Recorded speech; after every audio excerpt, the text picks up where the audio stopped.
Hello everyone, and welcome to House of Light's live stream with Adrian Wynter. Hi. And I'm Sally, and I'm just helping out today with some tech and being your guinea pig. Can be. No, Excellent. it's a really wonderful opportunity to learn more about working with the inner child. So I'm just going to give Facebook a chance to catch up, and because there is a little bit of a delay, give people a chance to catch the live stream, and I'm going to share it out as well amongst our network and our audience.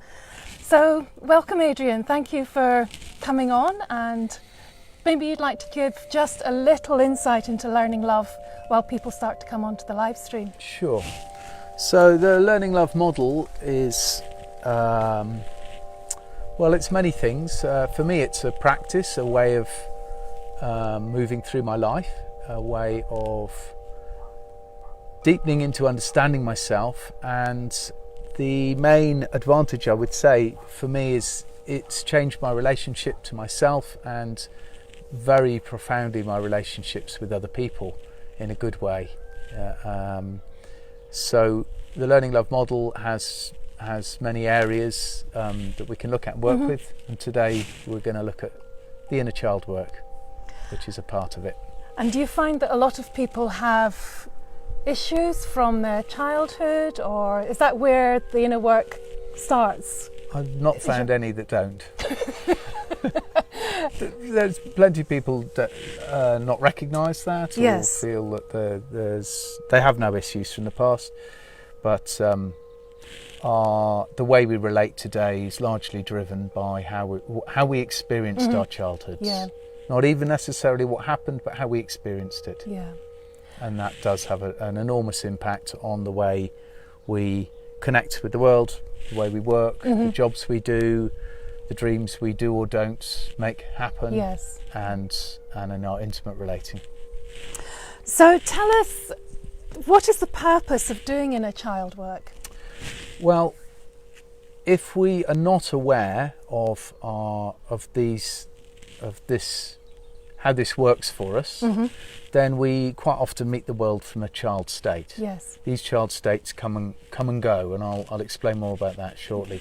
But when we're in a child state, we relate to the world from an immature place, and you'll see this when people have a meltdown or spack out, have a tantrum, or just shut down and disengage, or get very confused, make bad decisions. Often this is because the person has gone into a child state, and the difficulty with that is that it sabotages our ability to be creative, to bring our gifts to the world, and it definitely sabotages our attempts to be intimate. Yes. Yeah. Yeah. So if we work with this, and working with this helps us learn how to meet the world from our mature place, and from there we're much more able to find intimacy, be creative, find the things we long to do and make them happen for ourselves. And do you think a lot of people are actually working or living from the inner child place without even knowing it? Or is it a conscious... Almost certainly, yeah. Not all the time, but a lot of the time, yes. Can you describe maybe like some of the behaviours that would reflect? Sure. So depending on how we experienced difficulties when we were young, we learned strategies basically to not feel. Okay. So I'll go into a little bit about how we arrive at having child states. Well, by the time we're an adult, why do we have child states? And that is because as we grow up, when we're born, we're very open. You see a newborn baby, they're open. Emotions pass through without any holding, they're not blocked. There's no difference for a newborn baby. They don't really see the difference between them and the world, the universe, or their mother, say. For instance, they're just connected, they're open. And these, as they go through life, they learn to have an ego, they learn that they're separate, and that their mother has her own mind, and the father, and as we go through life, certain things impact us which makes us feel very strongly. So it could be when we moved into our own bedroom for the first time, or when our parents go away to work, or even if one of our caregivers is grumpy with us. It might be nothing to do with us, but it impacts us. Yes. And we can handle a certain amount of feeling that our central nervous system fills, and when it's full, it's too much. So as an organism, our way of dealing with that is to find a strategy to not have to feel that much emotion, because it would drive us insane. So we learn then to hide that feeling behind a role we might play. So we might take on the role of joker in the family, or we might be a people pleaser. We might try and focus on everybody else's feelings. If I can just get everyone else to feel fine, it'll be good. But also in doing that, we're so busy looking after other people's feelings that we don't have to feel our own stuff. Yes. And this is a good thing when we're children, because it enables us to live through many, many, many big challenges without either dying of overload or going insane. So at the time, it's very useful. Okay. It's an important part of growing up. Yeah, absolutely. It's hardening up and learning where our boundaries are and what we can and can't cope with, and knowing how to not have to feel stuff we can't manage. So it doesn't necessarily have to come from like a huge trauma in childhood. Not at all, no. Yeah. My understanding is everybody carries small traumas. Yes. And trauma's a strong word, so a lot of people say, well, I haven't got any trauma. But that can be simply from competitiveness at school. It can be from a small amount of bullying. It could be from the death of a loved pet. But it's many, many of these. Yes. And not necessarily also an event. It can be a strain in family house, just a tension or a lack of authenticity with the parents. If they're putting on a front all the time for whatever reason, for the neighbours, or for a religious reason, or for a moralistic reason, or because cultural, the British stiff upper lip of no expression, no emotion. And that thing of, how are you? Oh, I'm fine. Yes. You know, that's okay when we walk down the street, but for a child that's very difficult to accept from our parents if they're not being honest with us, even in these little ways. We know something's off. Yeah. And family secrets can cause massive trauma. Hospitalisation, having to go into hospital, so suddenly being cared for by different people, and maybe you're cut off from your family. This can cause any one of these things, depending on your sensitivities and your perception. But we all carry strong emotion that we at the time decided not to feel. Yeah. And this is the crux of the inner child work. So I guess people move through life under this conditioning or these blocks or these facades, and it's only later in adult life that it really begins to come out, or they notice that they're not able to form strong, authentic relationships, or there's the same pattern of problems keeps coming through. Yeah. And this is where learning love comes in. Yeah. And absolutely. Moving deeply into the childhood and beliefs. How does it actually? Not always necessary to focus so much on the childhood, although it can be helpful to get an understanding from where this little tick I have, this trigger I have, comes from. It can be useful. It's not always necessary. So we notice it when it comes up in our adult lives, because, like I said, we sabotage our relationships by either withdrawing or becoming angry or frightened. Often we don't recognise that we're angry or frightened or in pain or in grief, and because we still use the same strategies that we learnt as a child. Yeah. So, and sometimes you'll see somebody who's frequently angry, they rage, and you say, well, they're in their anger, but it might be that the anger is actually a cover for the grief they can't feel, or the fear that it's not okay to feel fear if you're a man. So you rage, you get angry every time you become insecure. And other people, they can get so far into a relationship and then it all falls apart because they withdraw. Because as you let somebody come closer to you, it triggers these feelings from the past. Yeah. Gosh, there's a lot to it, isn't there? I suppose there is, yeah. Fortunately, because I find it a fascinating journey myself. So then what happens when the way it permeates in our adult life is we sooner or later we hit a situation that triggers a familiar feeling from something we experienced as a child. And then the child state that it triggers, there's many of them, the child state that it triggers can awaken to be so powerful that it takes over. Yeah. And then we are speaking and we're acting, it's all from our child space. So it's still us, we're responsible for how we are. Don't get the idea that I can say, oh, officer, it wasn't me, it was my child. It was my inner child. It's my responsibility. But to begin with, when we're not aware of this, it really does. It runs people's lives. Yes. And you'll see people literally change from one state to another in a blink of an eye. You take road rage. Yes. Somebody gets triggered about something that's very minor. The car in front of me is driving a bit slow. Well, there's another car in front of that. You know, what do you do with that? Yeah.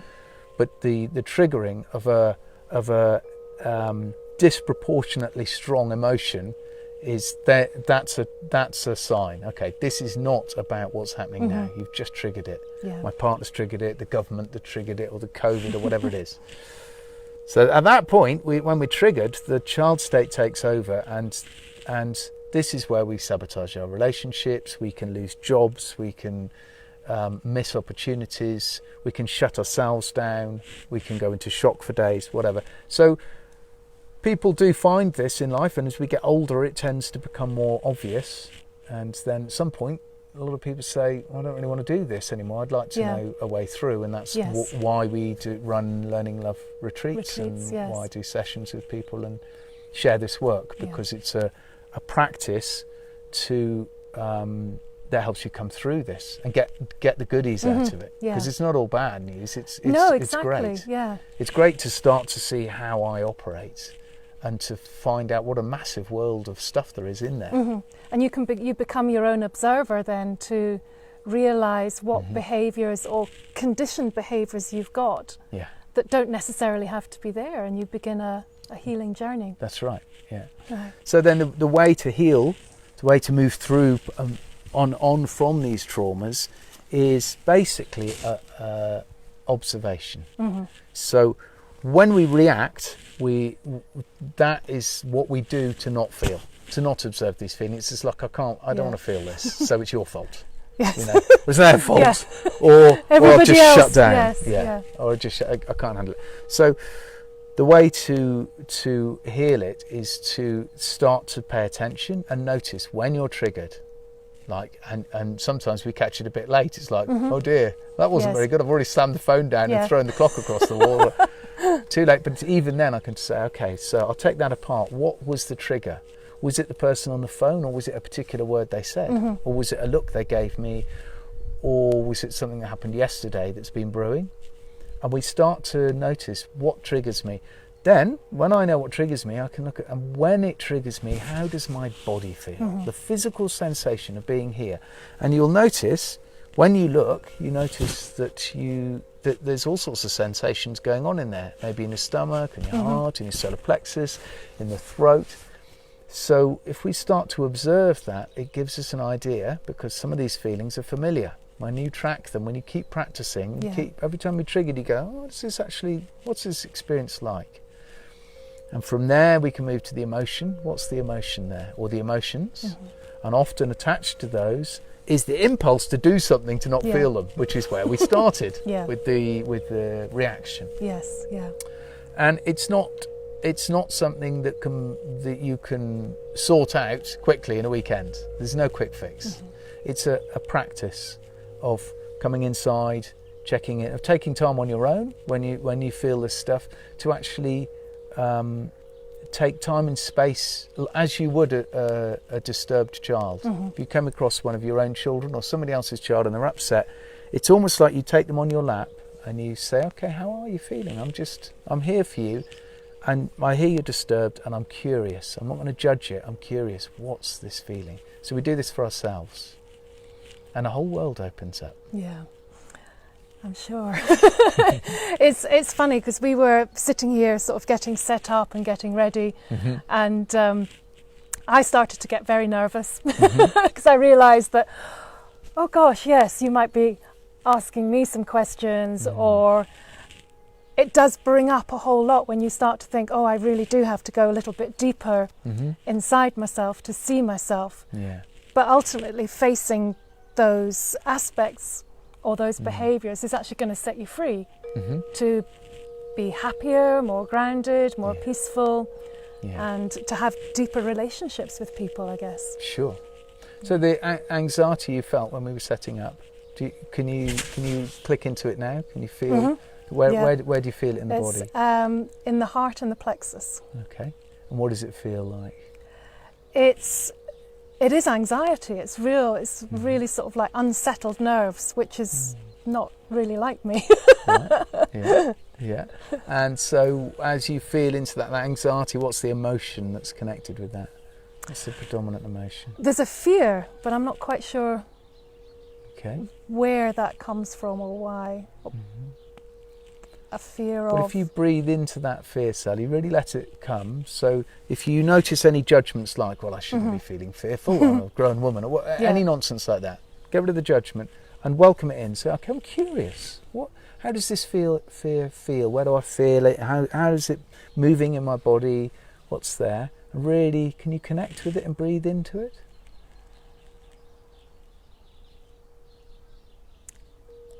It's a fear that comes from being judged or doing something wrong or saying something wrong. So what would its statement be? If that fear had a voice, what would it say? I'm afraid of doing the wrong thing. Okay. And why would there be fear about doing the wrong thing? Because you don't do the wrong thing. Great.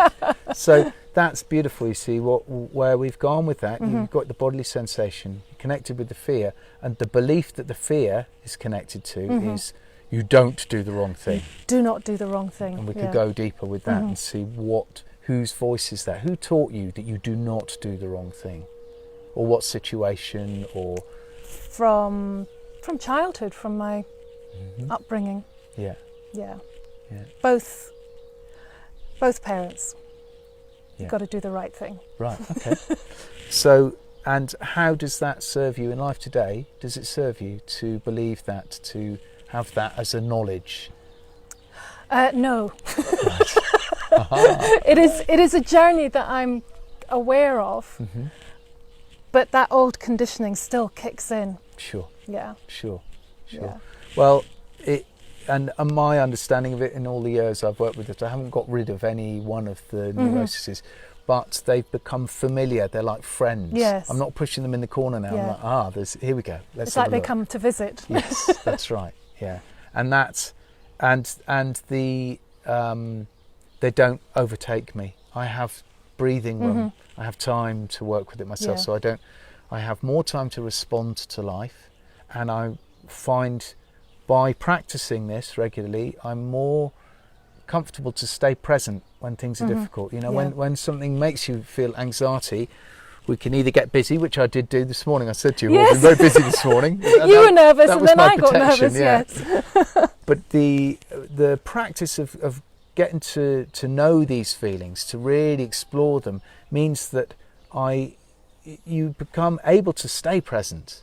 Because the doing or the collapsing or the running away or the picking up a bottle of whiskey is all about escape and not feeling this stuff. That's it, if I can feel it, then I can stay present, and then a whole world of interesting interactions and creative possibilities comes through. So Yes. So how and what can we do to heal or recover from these, these behaviours and patterns? There's learning love, like you say, with the retreats. That would be obviously one way, which is a bit difficult at the moment because the world has sort of come to a halt. Yeah. But you offer one-to-one sessions as well? I do one-to-one sessions, and as soon as I can, I will do groups again. Yes. And it is really learning these practices I've been talking about now, but in more detail, and remembering to do them. So a lot about this work is reminding people because it's not. These are not practices we were taught as we grew up. No, it's a not shame. at all. If we were, it would be very helpful. It's learning to practice to observe oneself, and this shifts it. The other beautiful advantage of that is that fear that you just sat with, if you sit with it as if it was a child, that disturbed part of you, if you practice that regularly, that disturbed part of you itself starts to feel trust. Somebody is listening to me and hearing me, really listening to me, hearing me in a way that only you can do that. And I don't know if you ever had the feeling that you weren't really listened to or appreciated as a kid for who you were. Totally. It's very common. Yeah. So you can imagine how beneficial it would be to a child to really be held and listened to. Well, you can now do that for yourself. And in fact, in my understanding, this is our responsibility as adults, is to reparent ourselves. So when I sit with difficult emotions and I say, I'm not going anywhere, I'm not going down the bar, I'm not going to go on social media, I'm just going to stay and sit with this. Even if it's uncomfortable, I'm going to be curious and invite it in. After a while, I start to have a trust in myself, because the disturbed parts of me, the wounded parts of me, do not fear being abandoned, because they know that I'm prepared to be there. I'll stick with it. Whereas if I'm used to abandoning myself by doing whatever, running away, drinking, the distractions, changing relationship, changing job, whatever, then by doing that I abandon myself, which most people are doing all the time. We've never been taught differently. And therefore, I meet a lot of people who are looking for a partner that they can trust. If I could just find a man or woman who I could trust. With the check boxes. That's right, yeah. And that's kind of doomed to failure, because trust comes with yourself. So one of the beauties of this practice is that you start to feel that trust, that even if I can take the risk to be intimate with this person or to work with this person, even if it's on the edge of my comfort zone, because even if they do leave me or do the worst, have me over, it might be painful, but I'm going to be okay, because I know I can be with it. Yeah. And the worried parts of me, the child states in me, I've got used to the fact that I'm prepared to work with it. So this enables me to go places and get involved with people that I couldn't before, because I would have been too frightened, or I would have been endlessly looking for trust outside, looking for trust in the government, trust in the conspiracy theory, trust in my partners, and I would always, sooner or later, they're going to do something that triggers my inner child, and I say, that's not right, they're not good, and then I'm back in the same box as I was before. So it creates a real stability and a security and a peace within yourself. Yeah. And then that's going to obviously reflect and radiate out into your family, into your work, into your friendships. It has the potential for that, I mean, this is what I love with it. There's no point in trying to do this work for somebody else. Yeah. And so many people say, oh, if only my partner would do this. But when you are able to be with yourself in this sort of space, you open, it's being vulnerable with yourself, which after a while you can then share that with your partner. And when you share with vulnerability, it's fertile ground for intimacy, because they then can, if they wish, they can come up for air. Yeah. But they might not. But if you're always in protection, they sure as shit will be in protection too, because they feel it. Yes. Whereas if you can open, because you're looking after your own feelings, so you don't have to protect. When you can open that to somebody else, then they have the option to open with you, and that's beautiful. Yeah. It's a whole another level of connecting. It's really amazing work. I think so. Yes. I had to put the laptop down because I felt I was wanting to really hear what you were saying, because you really, when you're talking, there is a real peace to it, and there's that real sense of safety as well. It feels really, the space feels very, very safe, and I wanted to be completely in the conversation with you, but I was trying to see what was going on there as well. So I think let's just check and see who's online with us. Yeah, great. And see if any questions have come through. the connection Is outside. anyone online with this? Yes. we have 11 people with us actually at the moment, and I can see Arno is here with us. Great. The laptop is a bit slow, so I can't see any questions. But if you do have any questions for Adrian with regards to working with the inner child, then pop them in the comments, and if we don't catch them live, then we'll write something. I can write up something. We can later. write up something for you, because it really is. It's just really beautiful work. We've got Jenny Wilkins is here with us as well. Great. Melinda down in Australia. Hello, Melinda. Lovely to see you here. I'm just looking at your notes to see, because we had some wonderful prompts here as well. Okay. Is there anything else that you'd like to share about how you've found working with the inner child with other people, but also for yourself? We have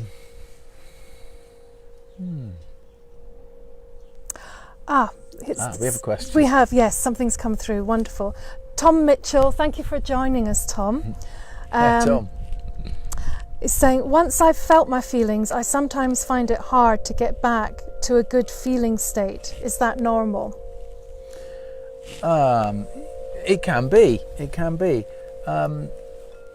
It's not easy to take the feelings that have built up or been stored through a whole childhood. When we start to work with them, it's not, as I said, it's not a quick fix. Nothing moves that fast. Yeah, he's saying, should I try to shift them? No. Now you see, if we try to meet our feelings with the subtext of, if I do this, I'll get rid of them, or I'll shift them, or I'll be free of them, there's the judgment. And the difficulty is, when we judge these feelings, they scuttle off into the shadows, as a child would. If they come in the room and they get judged by the adults around, they will naturally want to hide away. So when we want to heal our feelings, we really need to bring them into the light, and that means welcoming them. This is why I keep saying about curiosity, because curiosity really helps us get over the judgment, and getting past the judgment is one of the hardest parts of this work, because we have been taught to judge our feelings and to push them away. When we push them away, they don't get a chance to transform into something more useful in our lives. So it does take time, and if you meet it from a point of view of trying to get rid of this uncomfortable feeling, it's that won't help, I'm afraid. I like what you said earlier about you observe it and you acknowledge it and you treat it like an old friend. I thought that was a really nice way, because sometimes, certainly for myself, the way we talk to ourselves is really critical. Yes. And we can be really harsh on ourselves, but we'd never speak to somebody else like that, but we really do give ourselves a hard time. That we call that the inner critic or the inner judge in learning love work, and it's a whole nother area. Or we could do another live stream on that, couldn't we? Yeah. Yes, absolutely. That's a thing to work with. I would say that was a constant voice for me some time ago. There was a non-stop monologue of down criticism. When you get it wrong, you always get it wrong. You haven't done it well enough. You're useless. You're a nuisance. Constant, non-stop, and loud. And I have to say, I almost never hear that voice anymore. And really, that was very simply just observing it, just observing it again and again. There's that voice again.